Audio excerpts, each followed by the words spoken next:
ain't it. This guy ain't it. So he ain't it. Juan Cruz. Back to football, Shasky. Let's go. Set the tone. So I'm watching that entire receiver doc, and I'm only 4 episodes in. And look, we're not even giving away any of the good stuff. Like, this is all basics, but there's 2 Niners in it. There's Kittle and there's Deebo. And it's awesome. And you got Justin Jefferson, you got Devontae Adams, you have Amon-Ra St. Brown, and they all go about how they play the game very, very differently. Like, they're all very, very unique. They all have different perspectives, different family dynamics. It's brilliant. There's no other way around it. And you have Kirk Cousins chiming in, talking about Justin Jefferson. You have Kyle Shanahan a little bit chiming in, talking about both Kittle and Deebo. And then you get a little bit of Purdy, okay? And I'm watching what's going on with Jimmy G and Devontae Adams, and I'm juxtaposing that with what's going on with Deebo and Kittle and Purdy and the way Purdy talks. Now, I believe Purdy, on an intellectual football level, thinks the game infinitely better than Jimmy G. I don't have anything other than watching him play and talk. I don't see him at a whiteboard. I don't know what the play calls are. I'm just watching the man's processing, and I'm watching how he identifies matchups pre-snap and then post-snap recognizing defenses. I feel like, from what I've seen from Brock Purdy, the body of work is better than Jimmy Garoppolo's at the processing, the thinking of football. But it's really difficult for me, and you had kind of referenced this before the break, to not get a little Jimmy G PTSD when it comes to paying these quarterbacks. And I know the business model now is you pay the quarterback if they show any kind of, goods, and you give them the money, Trevor Lawrence, etc. And I want Purdy to get paid. He deserves to get paid. He does. He deserves to get paid. But then when you miss Deebo for 2 weeks, and George Kittle is sitting here saying 3 weeks. George Kittle saying, we are just not the same when we're missing Deebo. We are just not the same when we're missing Deebo. And then I come out a couple of weeks back, maybe a couple months ago, and I say, hey, look, the number is very simple to me. The number is as low as you could possibly go without disrespecting the rest of the market and yourself. But every $5 million Purdy leaves off the table per year allows me to keep a guy like Deebo or a lineman or whatever it is. Because I'm looking at this now, I'm like, man, if he makes $65 million, I'm missing Aiyuk, Deebo, a linebacker, a safety, that's a lot. Wow. Can I get that down to where I keep one of those 4 or 5 guys I might lose? And so the reason I go back to the Jimmy G thing is like, when you make this payment to that quarterback, not only does it have to be the right guy, you have to make sure that guy can elevate the others around them. And it's just really hard. It's so hard. I don't know how many guys can do it in the league, let alone, it's not about like, can Purdy do it? It's like, okay, Mahomes could do it. I don't even know if Josh Allen could do it, but I feel like he could. We're going to find out if Josh Allen can do it. I don't even know if Burrow could do it. We're going to find out if Burrow, no, he couldn't do it. That's why they drafted Jamar Chase. Needs Jamar. You need playmakers in this league. Of course you do. You need playmakers. That's why when McCaffrey got traded, and I heard dialogue. Of course you do. When McCaffrey got traded here, it's like, oh, we got McCaffrey. But let's just go ship off Deebo like it's nothing. And I'm like, wait a minute, what? Do we forget who Deebo is? Deebo's an all-time 49er. And I think people are getting reminded of that by watching this receiver doc. Deebo, he's one of those guys, those gravitational guys, where the defense is always going to figure out where number 19 is, now number 1. Where's number 1 at? Where's number 1 at? And he gets hurt in Cleveland, and you see all the offensive players like, damn, we just lost half our game plan. Deebo's out. That was half our game plan today. And then when he comes back into the Jacksonville game, when he made his return from the 3-game suspension, and you heard Purdy after the game at the podium, having Deebo in the huddle comforts me. It eases me. We need him. It eases everybody on offense. So Deebo's a very important member of this 49ers offense. Now, when it comes to Purdy getting paid, I really don't want to go all season long talking about, how much is he going to get? He's losing money, this and that. The contract will take care of itself. But I'd be lying if I didn't have PTSD about Jimmy G and what I saw in the playoffs from Brock Purdy. Now, Brock is going to be better. And look, he gets credit for helping lead 2 dramatic comebacks. He gets credit for that. You can't, and in the Super Bowl, I don't think he was that bad. I don't. No, I thought he was B-. He was okay. Yeah. It was fine. B-. It was fine. Somewhere so when you play a range. quarterback like that, And look, we'll see how his body holds up this season, and we'll see where the 49ers are at. It does worry me a little bit, but Brock is light years better than Jimmy Garoppolo. It's not even close, I think, at this point. Brock is the guy, but he also has Christian McCaffrey. He also has Deebo. And you saw when one of those weapons were taken away. They showed a graphic on a receiver doc, and we saw it in real time. You took Deebo away alongside Trent Williams, and you know what it was? It was 17, 17, 17. Those are the points scored. Now, how many interceptions did he throw? Was it 5? 5 during that 3-game stretch? Now, again, he got them in a position to win the game in Cleveland. Jake Moody missed a 41-yard field goal. Can't do nothing about that. Jake Moody's got to make the kick. You're 6-0. But the next week against Minnesota, the next week against Cincinnati, they were not good. They were not pretty. Now, those are only 2 games. But against the big boys, the Baltimore game, you don't think people were looking at that tape?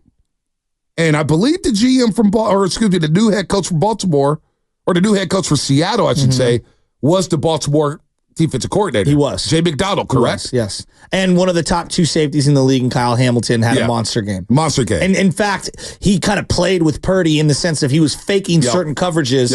And he did a really good job. He's a great player. Well, that Jay McDonald is a great coordinator. No question. One of the young ascending guys, yes. And they're up in Seattle, and they're studying the 49ers inside and out, thinking, how can we grasp the NFC West against them? What's their corner name? Is it Witherspoon as well? Oh, yeah, Witherspoon at one corner. He's really good. Oh, I'm going to pull up their depth chart in a second. Seattle's loaded. That number 4 overall pick, he balled. So we don't have to worry about getting paid. That's going to happen in the offseason.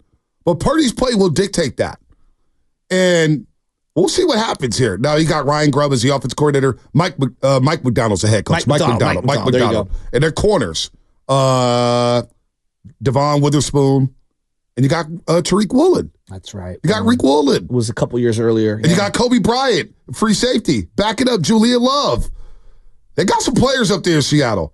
And that Baltimore game, that's the game we need to be studying. Said, all that speed on defense, Brock Purdy was rattled to the point where a lot of people thought he was going to get bitched in that game. They think he did get bitched for Sam Darnold. Well, so there's the whole Purdy financial conversation, which is, I think it's relevant. And I know that we're going to get exhausted. Let's just put it on the phone. I just know, me personally, you're right. I'm going to put that's going to happen next offseason. Right. People are going to talk about it left and right ad nauseum, blah, blah, blah. When is he going to get paid? Well, nothing's going to get done until next offseason. But seeing how jubilant the Niners were after the Dallas game, and everything was humming.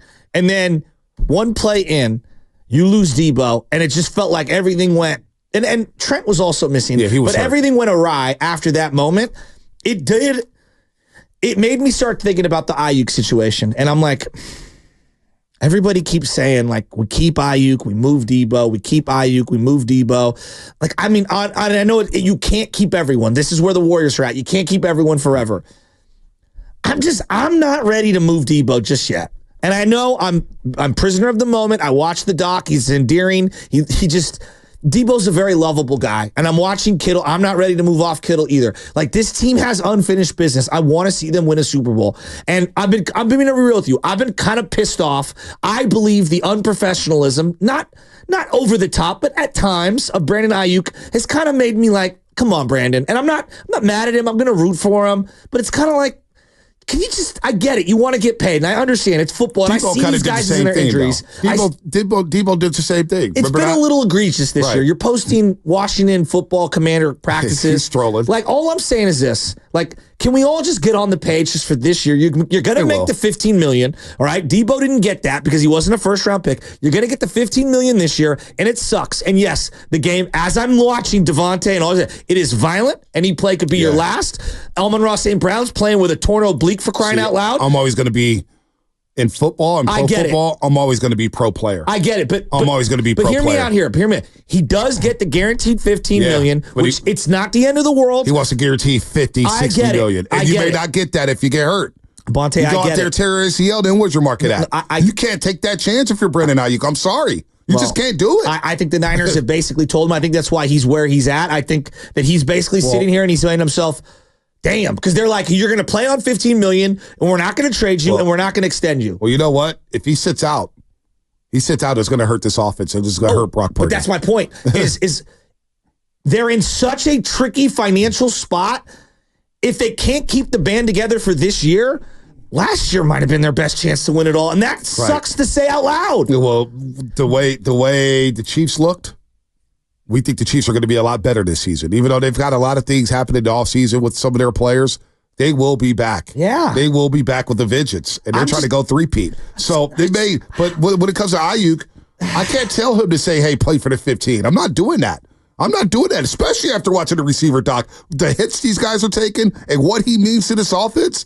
Hell no, Brandon Aiyuk, go get your money. Now, the way he handled it, that's the part I probably wouldn't handle it. Yes, that's the but part you know what? Deebo handled it the same way. And I didn't like that either. We didn't like it either, but you know what? We were happy as hell when he signed the deal, right? No doubt. And we forgot all about it. No doubt. We don't even bring it up no more. But he had a rough year, and he was a little out of shape. He did. You know? He did. He did have a rough year. He had a rough year, and he's a little out of shape. But that being said, like, watching this team, and they all realized internally, we have a special thing going here. Like, every one of these guys, like, this is the best team I've ever played on. That's what they're all saying. Joe Staley walks up to Deebo and is like, what do you think? Like, this might be the best team I've ever played on. Yeah. And so it sucks that they lost the way that they did. And then my question is, all right, how can I keep it together for just one more year? Can I just keep it together for just this next year? We're hyper focused on, the offensive players, right? Whether or not you want to move Deebo or Kittle or Aiyuk or restructure contracts offensively because you have to pay Brock Purdy. But what about the defense? What's more important to keep together? Deommodore Lenoir is going to be a free agent. Charvarius Ward's looking for new money. Talanoa Hufanga wants new money. What's going to happen with Dre Greenlaw? See, that to me, Dre Greenlaw is the biggest question mark: health and money. So I'm thinking to myself, boy, you may have to keep that defense together because I'm looking at the offenses in the NFC West. I got Marvin Harrison Jr. down in Arizona with Kyler Murray. I think they're going to be a lot better than last season. I do too. Seattle's got DK. They've got Jackson Smith and Jigba. Seattle, they've got players. To me, they're a 9 to 11 win team. Somewhere in that range. They've got players. Yeah, I agree. And they've got a new head coach in Mike McDonald. Yeah. So they got new energy in the building. Mm-hmm. We know what Sean McVay and the Rams provide. Yeah, they scare me. They got Cooper, they got Puka. Yeah, they scare me. And they got, what's my guy, Kyron Williams? Yeah. The running back? Yeah. He's a problem. And they have a young offensive line, and they drafted a lot of young, middle, late-round picks, but they did lose Aaron Donald. They lost Aaron Donald. That's a big loss. They drafted my guys from Florida State, though, the two defensive linemen from Florida State. Yeah. So, you know what? They're going to be a problem. Yeah, I'm not So the West is getting tougher. The West is getting tougher, and there's a lot more film on Brock Purdy. So let's just wait about the money with Brock Purdy and try to figure out this Brandon Aiyuk situation. Because if you don't have Brandon Aiyuk this season, well, there ain't no New Orleans in February. I'm sorry. Can I ask you this? Now, we don't know because we haven't seen actually him play.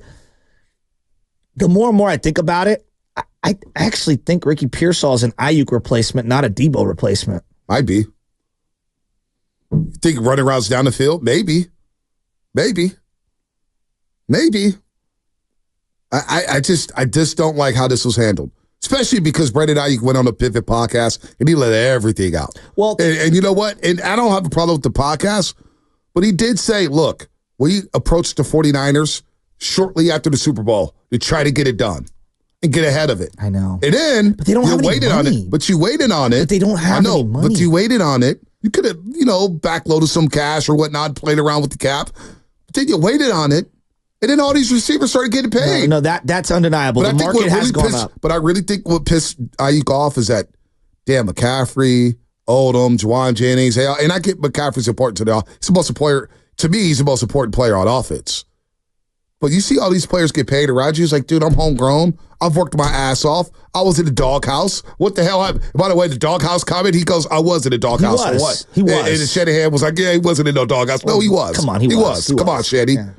It's. I feel BA for wanting to get his money. But here's where I think it's really tricky.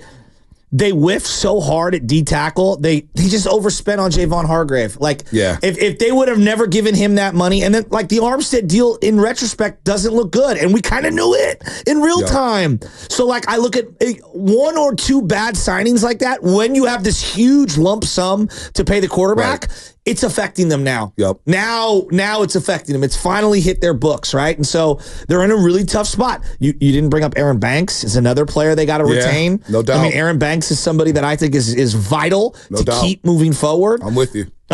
So yeah, like they're in a tricky spot here, and that's why all I keep thinking about watching this whole thing, this receiver doc is. Can we just can they find a way to make it amicable for one more year? Right. One more year. I can't tell. Year. But I can't I can't tell Aiyuk to go play off $15 million. You're not wrong. When we're watching this receiver doc and these guys are getting lit up left and right, you got to get your money now. By